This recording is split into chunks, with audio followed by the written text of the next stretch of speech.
Bienvenidos al podcast de esta semana, en donde nos va a estar acompañando el director nacional del DANE, el doctor Juan Daniel Oviedo. Con él vamos a estar tocando muchos temas que tienen que ver con el país, pero también con el departamento del Tolima y con nuestra querida ciudad de Ibagué. Pero antes de hablar con el doctor Juan Daniel, vamos a dar un pequeño recuento de su hoja de vida.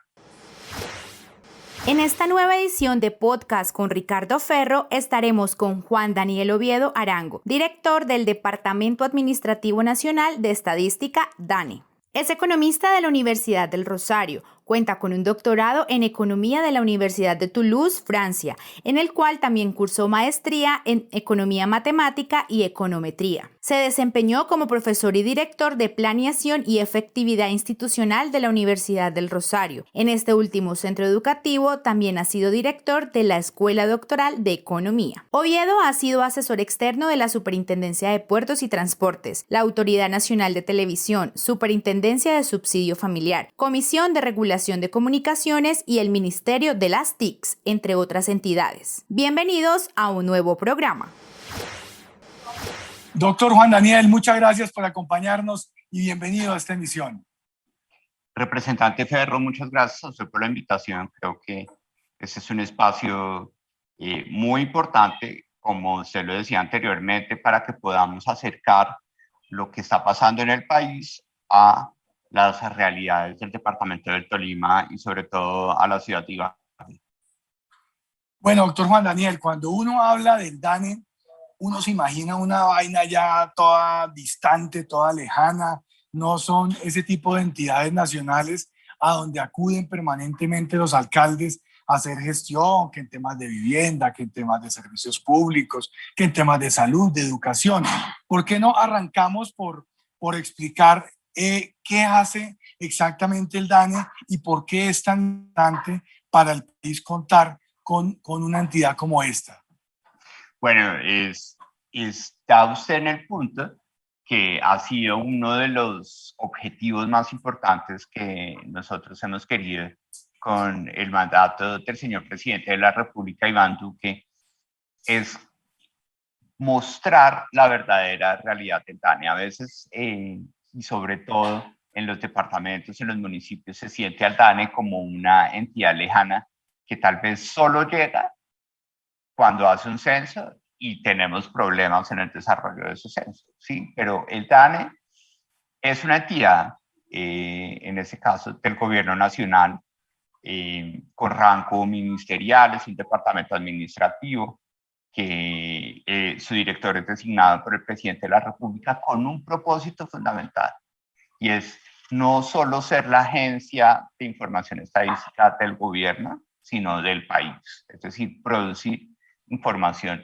para todos los habitantes del territorio nacional, sean estos habitantes de municipios, de departamentos, empresarios, funcionarios públicos, de la rama legislativa con su función del control político, de la rama judicial, para las autoridades en materia de control fiscal. Es decir, es una entidad que está llamada a brindar información para todos los actores de la sociedad. Y segundo, que debemos buscar cómo esa información es útil, porque ya para concluir mi respuesta, la peor información, representante, es la que no se utiliza. Por consiguiente, queremos acercar los conjuntos de información que nosotros producimos para que se pueda usar para tomar decisiones, para promover desarrollo en el departamento del Tolima, para poder resolver los problemas de pobreza y de desempleo que estamos viendo en la ciudad de Ibagué, y así sucesivamente. Doctor Juan Daniel, y en ese rol tan importante que juega precisamente el DANE, que usted acaba de mencionar, ¿cómo entra también a jugar el Departamento Nacional de Planeación, conocido por sus siglas como DNP? Ahí no hay algún tipo de superposición de funciones, ¿o son complementarias en su integridad? Son completamente complementarias. En el pasado, es decir, yo estaba recién ingresado a la universidad, a mi carrera de economía, y cuando uno empezaba a entender las entidades económicas, uno siempre veía como al DANE abajo del DNP, ¿sí? Porque el DNP es Exacto. una entidad supremamente valiosa porque es la entidad de rango ministerial que define la ruta de desarrollo social y económico e implementa y controla todos los programas que se producen desde los departamentos y los municipios para poder garantizar que podamos ser un país sostenible, un país equitativo, un país próspero, los diferentes objetivos que nos unen como sociedad alrededor del país. Pero en realidad son supremamente complementarios. Los dos tienen el mismo rango, tienen un rango ministerial, pero la complementariedad en este momento se da en el hecho de que para que se pueda planear se necesita información, pero para que se pueda evaluar las políticas públicas que se están desarrollando a lo largo y ancho del territorio nacional, también se necesita evidencia.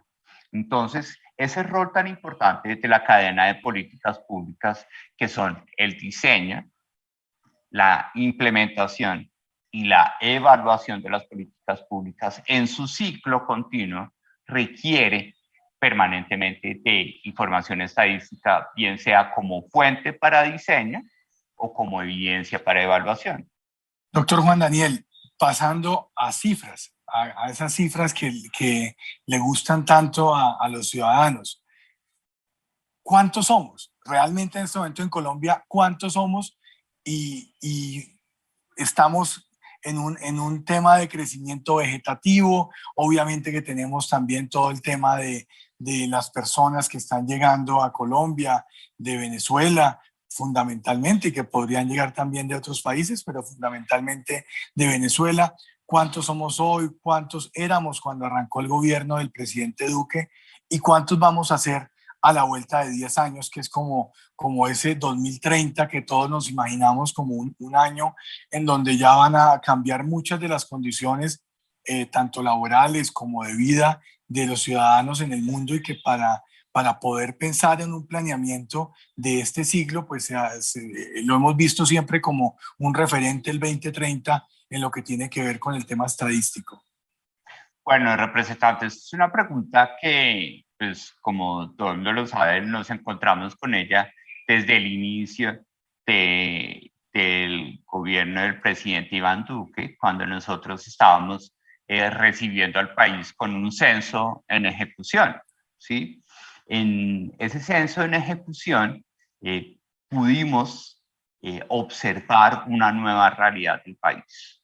Que en primer lugar, Colombia ya en la fecha, en este momento, superó desde mediados del año pasado la barrera de los 50 millones de habitantes, pero esa barrera que superamos a mediados del año pasado se esperaba haberla superado en el momento del censo, es decir, en 2018, es decir, 2 años antes. Entonces, en el momento en el que nosotros asumimos el gobierno como equipo del señor presidente de la República, podemos confirmar a partir de los resultados del censo que Colombia tenía 48.258.494 habitantes, bastante menos de lo que se esperaba en ese momento, que eran los 50 millones.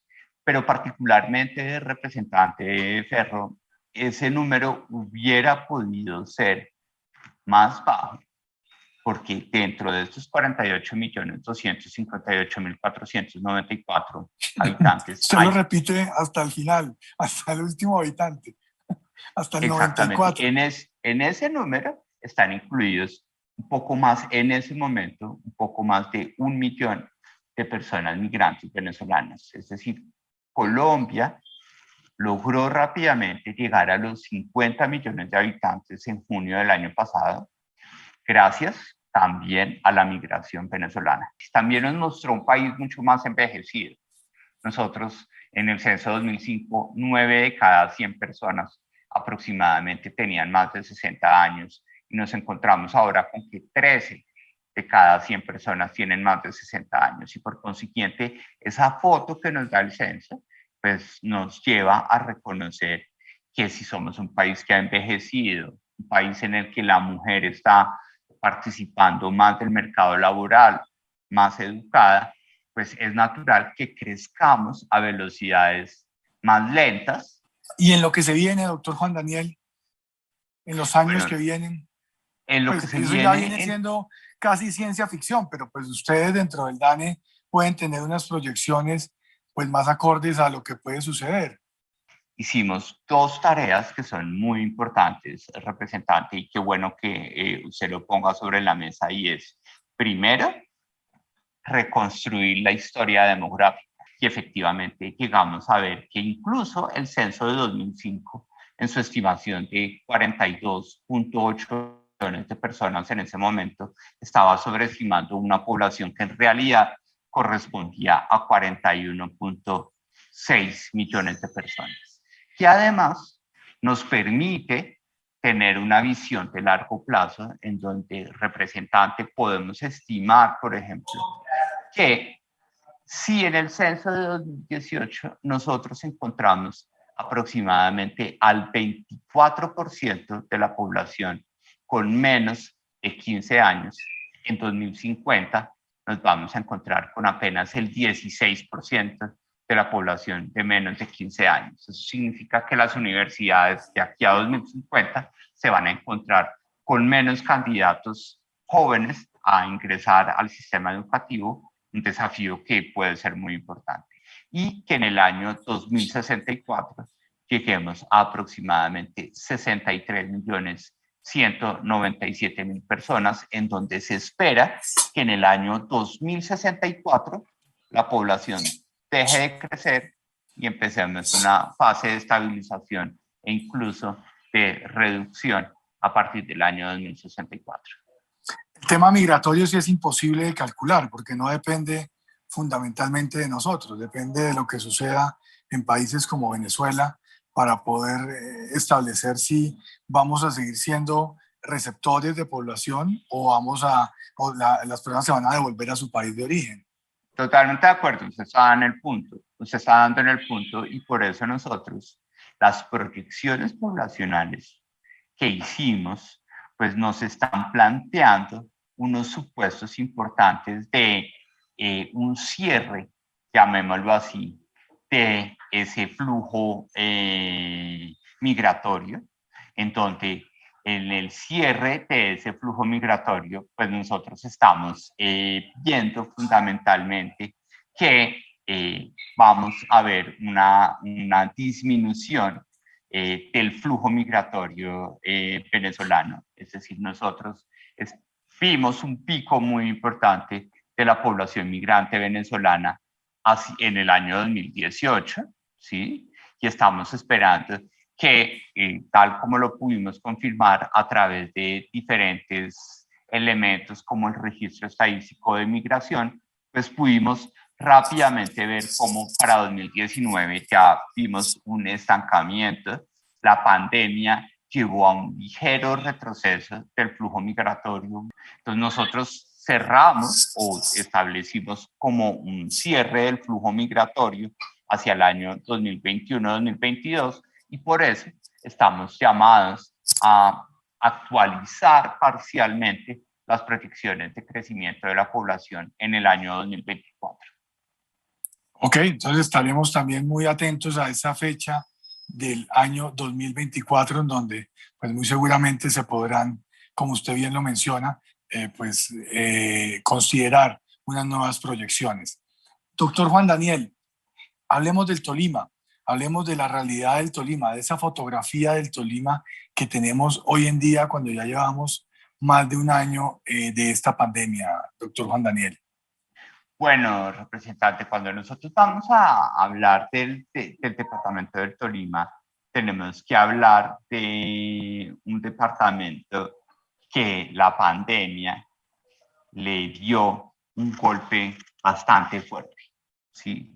Y la pandemia le da un golpe bastante fuerte al departamento del Tolima en el sentido en el que su abandono en décadas anteriores de la importante actividad manufacturera que se desarrollaba en el departamento del Tolima, pues ha llevado a que el departamento del Tolima dependa más de actividades como el comercio, ¿sí? No más en el caso de la ciudad de Ibagué, cuando nosotros comparamos por cada 100 personas que están trabajando en Ibagué, cuántas están trabajando en el sector de comercio y reparación de vehículos, nosotros podemos ver casi 24 personas por cada 100, mientras que en promedio de las ciudades comparables con Ibagué, que son las 13 principales ciudades, solo vemos a 21. Entonces, el departamento del Tolima e Ibagué tienen una sobreexposición a esas actividades de comercio y reparación de vehículos, de alojamiento y servicios de comida, y a las actividades de salud y educación, Ibagué es una ciudad universitaria. Estas tres actividades representantes son unas actividades que son muy sensibles a todas las medidas que se tomaron a lo largo del año 2020 para la contención de la pandemia. Es por eso que no más la ciudad de Ibagué, como resultado, como salto del año 2020, para que tengamos una perspectiva, cerró con la segunda mayor tasa de desempleo de todo el país, después de la ciudad de Neiva, con una tasa de desempleo del 25.6%. Esa tasa de desempleo del 25.6% fue una tasa que fue 9.2 puntos porcentuales, muchísimo más alta que la que tenía en el año 2019. Por consiguiente, para tenerlo en perspectiva, Ibagué cerró el año 2020 con aproximadamente 21.000 personas desempleadas de más. Es decir, pasó de tener 46.000 personas desempleadas a tener 67.000 personas desempleadas. Ibagué es la tercera ciudad con mayor tasa de desempleo juvenil, con el 28.9%, en donde las mujeres están enfrentando una tasa de desempleo cercana al 30%. Entonces, tenemos esa perspectiva general, en donde a partir de esa perspectiva general también debemos reconocer que Ibagué pues, se encuentra dentro del grupo de ciudades junto con Neiva, Popayán, Villavicencio, Bucaramanga, que están por encima de la prevalencia de informalidad del promedio de las 23 principales ciudades del país. Entonces, esa mezcla de una gran dependencia de comercio, restaurantes, educación, junto con una gran prevalencia de informalidad, pues llevan a que los desafíos de reactivación económica del mercado laboral de Ibagué pues sean bastante desafiantes. Desafiantes es compleja, mi doctor Juan Daniel, es otra forma de decirlo. Doctor Juan Daniel, hablemos del sector agropecuario. Nosotros vimos unas cifras terminando el año anterior que nos llenaron de ilusión a los que estamos comprometidos con el sector agropecuario, y es ese repunte en el PIB que tuvo el sector agropecuario precisamente en un año en el cual todos los sectores se descolgaron, no, pues no todos, pero la mayoría de sectores se descolgaron, y vimos al sector agropecuario como ese gran jalonador de la economía del país.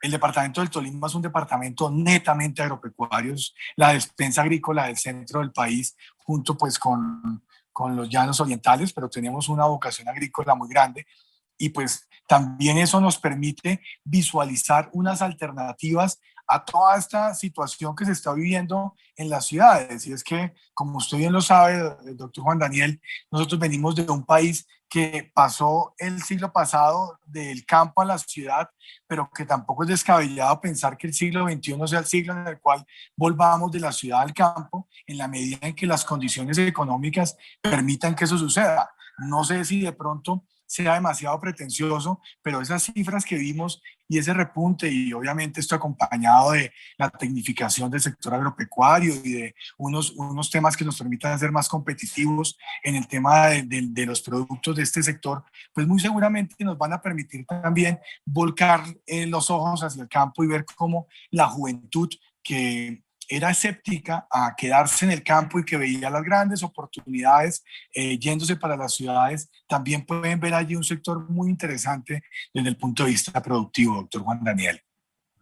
Eso que se menciona es una de las cosas que yo considero el departamento tiene que evaluar rápidamente. La desmanufacturización del departamento del Tolima, que en la década de los 80s y los 70s tenía una fortaleza muy importante, no puede volverse una comercialización del departamento del Tolima, ¿sí? Sin antes reflexionar sobre la oportunidad de aprovechar encadenamientos agroindustriales que generan empleo juvenil, que generan desarrollo, pero sobre todo que generan una demanda de bienes y servicios complementaria para otras actividades económicas. Miremos primero cómo está compuesta la economía del departamento del Tolima. Por cada 100 pesos que se generan en el departamento del Tolima, la mayor cantidad de pesos no se genera en el sector agropecuario. La primera tajada, que es una tajada de 18 pesos, se generan las actividades de comercio, transporte, alojamiento y servicios de comida. Es decir, es la actividad más relevante dentro de todo el Producto Interno Bruto del Tolima. Pasemos a la segunda actividad. Tampoco es la agricultura. Es el sector público, la salud y la educación, que ponen 17 pesos. ¿Sí? Es decir, todavía el departamento del Tolima no tiene al sector agropecuario como el segundo generador de valor. Pasa a ser el tercer generador de valor. El departamento del Tolima en este momento es el sexto departamento en materia de generación de empleo agropecuario. Entonces, lo que usted menciona es una oportunidad supremamente importante para poder repotenciar las actividades agropecuarias en el departamento del Tolima, unas actividades agropecuarias que se pueden repotenciar gracias a los encadenamientos agroindustriales que la última encuesta nacional agropecuaria nos muestra, por ejemplo, cuando queremos analizar qué pasa con el potencial agropecuario que tiene el departamento del Tolima, pues nos muestra rápidamente que tenemos un potencial muy importante, pues no solo en los cultivos tradicionales que nosotros conocemos de arroz, sino que existen unas oportunidades muy valiosas en el desarrollo de otras actividades agropecuarias que se pueden potencializar. Ibagué es una de las ciudades más educadas en materia de su fuerza laboral, es decir, Ibagué tiene un capital humano muchísimo más rentable en términos de la formación de las personas que trabajan que otras ciudades del país. Entonces, si tenemos un capital humano más alto y tenemos una población mucho más capacitada y mejor formada, pues empezar a desarrollar apuestas de servicios tecnológicos puede ser una oportunidad para que el departamento del Tolima, pero sobre todo Ibagué, pueda resolver este rezago tan importante en materia de empleabilidad que nuevamente lo ubican como la cuarta ciudad con mayor desempleo en el último reporte que dimos al país. Oiga, doctor Juan Daniel, muy interesante esta charla. Le agradezco mucho que se haya tomado el tiempo para poder dialogar al respecto, y creo que es importante que entendamos cómo no se trata de hablar carreta, no se trata de quedarnos solamente en las problemáticas, en repetir una y otra vez el diagnóstico de los problemas, sino aquí tenemos, por ejemplo, unas herramientas que son muy importantes, que las tiene el DANE, que las tiene a disposición de los mandatarios, que las tiene para que puedan ser utilizadas por alcaldes, por el gobernador, pero también por las corporaciones públicas, por los concejales, por los diputados y por los diferentes actores y fuerzas vivas del departamento, para que le podamos aportar a esta reactivación económica en el departamento del Tolima. Vuelvo y repito, no hablando carreta, sino con base en lo que realmente podría funcionar. Doctor Juan Daniel, muchas gracias por acompañarnos y siempre bienvenido a este podcast. No, representante, muchas gracias, y lo que usted dice es completamente acertado. Mire, nosotros estamos en la actitud de que por favor nos utilicen. ¿Sí? Estos datos son unos datos que no tenía el país hace 10 o hace 15 años. Y estos datos son muy importantes porque podemos ver fotos muy precisas de la informalidad en Ibagué, de la informalidad en el departamento del Tolima. Podemos ver fotos muy precisas de la pobreza, de la capacidad manufacturera, de la capacidad agropecuaria. Y como usted lo dice, menos carreta, más evidencia que permita que haya acciones desde los diferentes actores que construyen políticas públicas, desde usted como representante de este departamento tan importante, y el Congreso de la República, los concejales, los diputados, el alcalde, el gobernador, que puedan usar esta información y lograr dar respuestas más precisas a esas necesidades que tiene el departamento del Tolima. Y por favor, cuando usted quiera, no más nos envían la invitación y seguimos acompañándolo en este importante espacio. Muchas gracias, doctor Juan Daniel. Muy generoso con su tiempo, habiéndonos acompañado hoy durante esta emisión. Vamos a ver la agenda de la semana y ya regresamos para el final de este podcast. Esta semana, en nuestra agenda legislativa, celebramos la aprobación en segundo debate del proyecto que avala el acuerdo entre la República de Colombia y el Banco Europeo de Inversiones sobre el establecimiento de una representación regional del Banco Europeo de Inversiones en la República de Colombia, proyecto del cual fuimos ponentes. Aprobamos el proyecto que otorga la calidad de Distrito Especial de Ciencia, Tecnología e Innovación a la ciudad de Medellín, creando mecanismos adicionales que fomenten y promocionen desarrollos en ciencia, tecnología e innovación. Le dijimos sí al proyecto que aprueba el Convenio Multilateral Iberoamericano de Seguridad Social, el cual tiene por objeto la cooperación internacional en materia de seguridad social con miras a permitir a las personas que hayan prestado servicios en uno o más de los estados firmantes beneficiándose de las cotizaciones efectuadas en cualquiera de estos territorios, con el fin de obtener acceso a las prestaciones económicas derivadas de la invalidez, vejez, supervivencia, accidentes de trabajo y o enfermedades profesionales. En nuestra agenda regional, durante nuestros encuentros de diálogo tuvimos la oportunidad de conversar con los habitantes de la comunidad Prado Alto de la ciudad de Ibagué, quienes expresaron su inconformidad sobre la situación actual del país, así como la cantidad de obstáculos que actualmente enfrentan las empresas, siendo esto un problema que afecta a la generación de nuevos empleos, las fallas en el sistema educativo y la falta de oportunidades laborales. De igual manera, los habitantes del barrio Ancón dieron a conocer su gran preocupación frente al descuido total que tiene el gobierno municipal con el Cerro Pan de Azúcar, insistiendo que este podría ser un atractivo turístico para la ciudad. Tuvimos la oportunidad de dialogar con líderes y habitantes del municipio de Fresno, escuchando sus opiniones frente al paro nacional y las marchas realizadas por jóvenes desde las diferentes ciudades del país. Resaltaron la importancia de revisar desde el gobierno nacional temas en salud, educación, acceso a créditos y el modelo educativo del país. Asimismo, manifestaron su agradecimiento por la gestión realizada desde el gobierno nacional, con programas como Sacúdete y Colombia Rural, donde se hizo una inversión cercana a los 3.000 millones de pesos a beneficio del municipio. Fresno tiene un recurso de 2.400 millones de pesos aproximados para un parque Sacúdete acá. Una gran gestión que hace nuestro representante, darle las gracias por esa labor que hace por nuestro municipio. También es importante que él no se ha olvidado de nuestros campesinos de nuestro municipio, pues nos consigue un recurso importante que es Colombia Rural, que en este momento ya se están ejecutando como unos 1.000 y algo de millones de pesos acá en nuestro corregimiento de Betania. Eso es bien importante. Ojalá y uno aspira que la alcaldía municipal haga un buen uso de esos recursos. Adicional a eso, también pues darle gracias a nuestro representante que en el gobierno nacional pues propone la vacuna gratis para nuestro Colombia amado y nuestro municipio, y el Tolima no es ajeno a esa situación. Hoy tenemos en nuestro municipio 5.944 vacunas y aplicadas a este corte tenemos 4.978 vacunas, que eso es muy importante para nuestro municipio.